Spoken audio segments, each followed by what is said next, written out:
সালটা ১৯৫১। কলকাতার বেন্টিং স্ট্রিটের এক চীনা জুতোর দোকানে হন্তদন্ত হয়ে ঢুকলেন এক বাঙালি যুবক। চীনা দোকানদারকে জিজ্ঞাসা করলেন, বলতে পারবেন আই লাভ ইউ কথাটা ঠিক আপনাদের ভাষায় কি বলে? অবাক দোকানদার হেসে জবাব দিলেন, চি আই দো উ আইনি। কে জানতো এই অদ্ভুত বুলিটি ভারতীয় সঙ্গীতের একটা নতুন ইতিহাস তৈরি করবে? সেই যুবক ছিলেন প্রখ্যাত গীতিকার পুলক বন্দ্যোপাধ্যায়। আর এই চীনা বুলিটি ব্যবহৃত হয়েছিল রাতের অন্ধকার ছবিতে হেলেনের সেই আইটেম গানে, যে গানটা গেয়েছিলেন আর কেউ নন, প্রয়াত আশা ভোসলে। কলকাতায় প্রথমবার গান গাইতে এসে আশা উঠেছিলেন গ্র্যান্ড হোটেলে।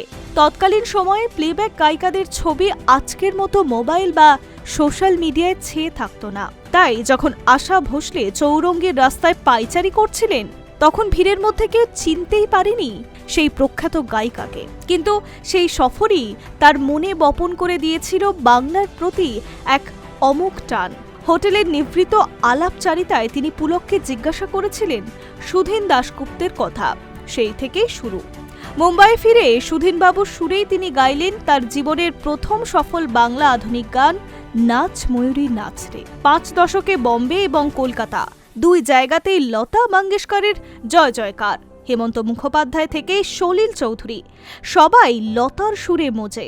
দিদির সেই প্রথাগত দ্রৌপদী গায়িকাকে চ্যালেঞ্জ জানানো সহজ ছিল না।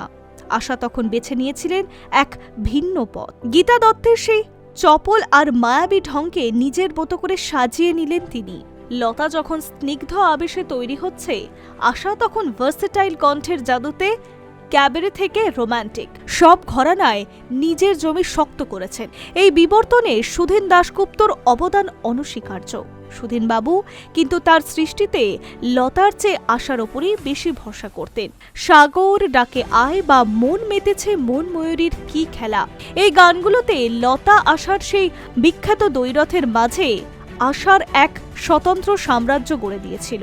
আশার প্রিয় গায়ক ছিলেন হেমন্ত মুখোপাধ্যায়। এতটাই পছন্দের ছিলেন যে নিজের ছেলের নাম তিনি দিয়েছেন হেমন্ত। এই পারস্পরিক শ্রদ্ধা গানকে এক অন্য মাত্রা দিয়েছিল। হেমন্তর সুরে মন নিয়ে ছবিতে তার গাওয়া দ্বীপ জেলে ওই তারা আজ বাঙালির রাতে স্নিগ্ধতায় কাটে। আবার চিরন্তন সুন্দরী সুচিত্রা সেনের ঠোঁটে ঠোঁট মিলিয়েছেন তিনি। ১৯৭১ সালে ফরিদাবাদ ছবিতে আজ দুজনে মন্দ হলে মন্দ কি গেয়ে তিনি প্রমাণ করেছিলেন যে তিনি কেবল গায়িকা নন, তিনি এক মায়াবিনী রূপকার। রাহুল দেব বর্মন বা পঞ্চমের সঙ্গে আশার জুটি ছিল স্বর্গীয়, কিন্তু তাদের সম্পর্ক কেবল স্টুডিওর ৪ দেওয়ালেই সীমাবদ্ধ ছিল না।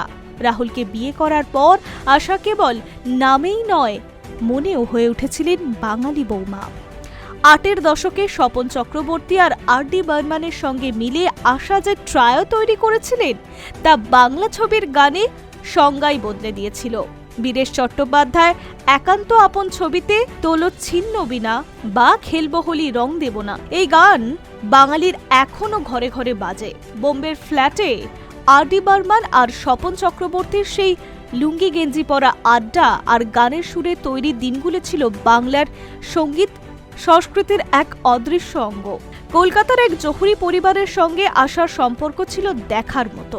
বি সরকার জহুরির কর্ণধার বীরেশ্বর সরকারের পরিবারকে তিনি নিজের আত্মীয়র মতো দেখতেন। লতা এবং আশা দুইজনেই সতী সরকারকে নিজের বৌদি বলে মানতেন। কলকাতায় এলেই বড় হোটেলের জাঁকজমক ছেড়ে তিনি বীরেশ্বর বাবুর বাড়িতে পাত পেড়ে বাঙালির খাঁটি চচ্চড়িয়ার মিষ্টি দই খেতে বসতেন। বীরেশবাবু অসুস্থ হওয়ার পর আশা নিজের দায়িত্বে তার চিকিৎসাও করিয়েছিলেন। এই আত্মিক বন্ধনই তাকে পেশাদার গায়িকার গণ্ডি ছাড়িয়ে বাঙালির প্রাণের আশাদি করে তুলেছিলেন। ৯০-এর দশকের পর বাংলা ছবিতে তার আনাগোনা কমলেও বাঙালির হৃদয়ে তার আসন ছিল অটল। ২০০২ সালে শক্তি সামন্তর দেবদাসে তার কণ্ঠ শেষবারের মতো বাঙালির মন ছুঁয়েছিল। জীবনের শেষ লগ্নে এসেও তিনি ভুলতে পারেননি তার প্রিয় বাবস অর্থাৎ আর.ডি. বর্মনকে। পুজোর অ্যালবামে তাকে স্মরণ করে গিয়েছিলেন দিনগুলি ভোলা গেল না।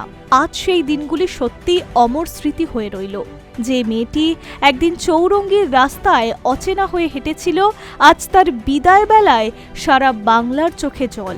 মারাঠি কুলে জন্ম নিয়েও তিনি যেভাবে বাঙালির হৃদয়ের মণিকোঠায় নিজের ঘর বেঁধেছেন, তা সঙ্গীত ইতিহাসে এক বিরল দৃষ্টান্ত।